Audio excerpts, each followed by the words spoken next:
What's up gamers, DreamcastGuy here, and today I've got a doozy of a topic to dig into. Is online DLC actually killing gaming? Now, this is such an interesting topic to me personally because it has so many different parts to it. Lately, almost every single game that comes out has some sort of giant multiplayer add-on. Some games are even multiplayer only. Like, look at Friday the 13th. This game has no story whatsoever. You log in, you start killing counselors, there's nothing really to read about. You go in, you die, you keep playing.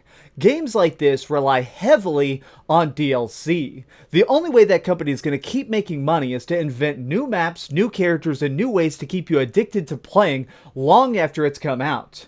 But there's a bit of an issue. With every single new DLC pack, a part of the audience leaves. This is just what happens. As soon as you start saying, hey, you guys will be paying this price, and now you'll be able to come over onto this map, there's always going to be a certain demographic who leaves forever. People are very turned off about the idea of paying extra on a game they already bought. There are things that actually have broken this rule recently, though.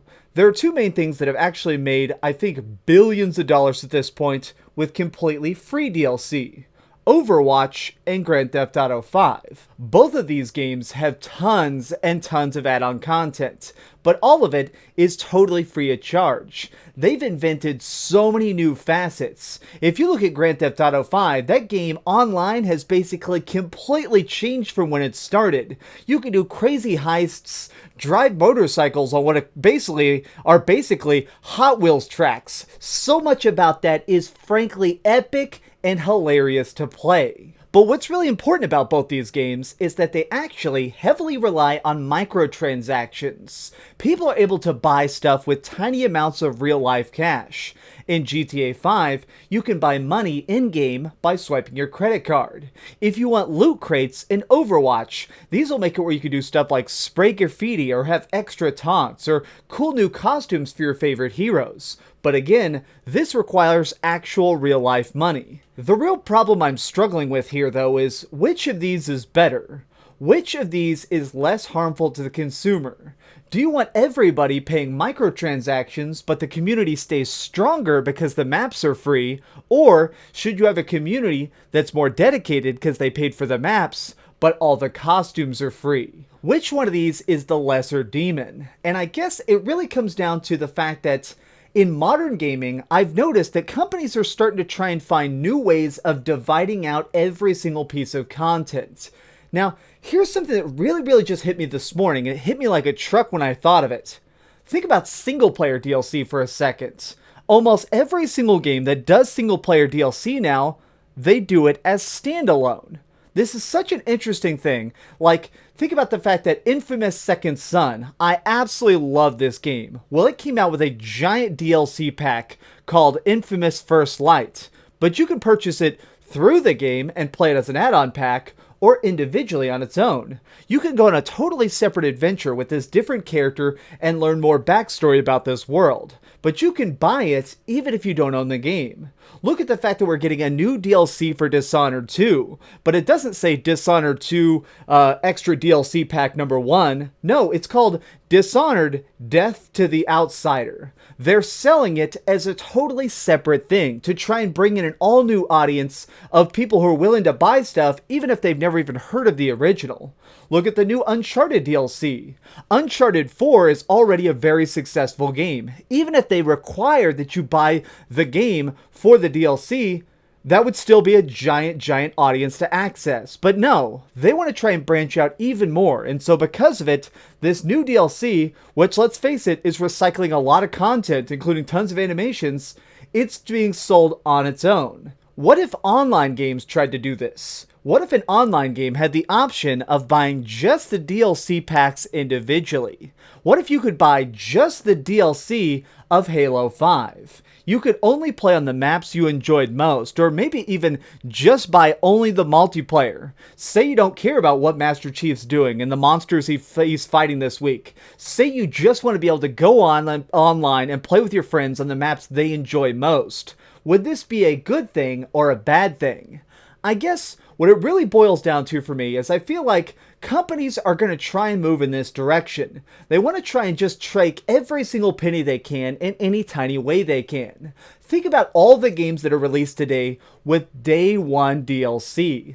Think about the fact that even if I'm getting Tekken 7, which should be a completely simple, straightforward game, there's unfortunately characters that are locked out on the disc. These aren't things that are being made after launch. These are things that are being sold to you as a day one DLC or as a stupid pre-order bonus for getting it at a particular location.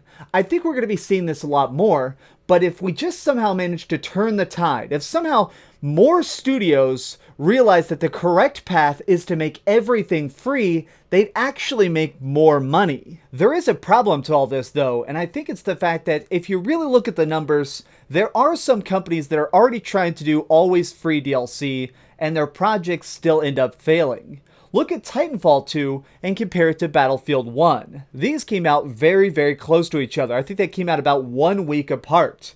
Titanfall 2 had all free DLC. Every single thing you could ever want in this game, if you bought it for any rate, it's going to be free. You put the disc in, congratulations, you get every map, every character, every single unlockable. Just go online, have fun, kill a bunch of giant robots. Whereas Battlefield 1 is DLC filled. It has microtransactions so you can unlock new guns and stuff, but on top of that, there's also giant add-on packs that add in all sorts of new maps and all sorts of giant new areas. And that's cool, but you'd expect Titanfall 2 should be more successful. If you really look at the paper, this product is clearly more honest to the consumer. It's more worried about keeping the person who buys it happy.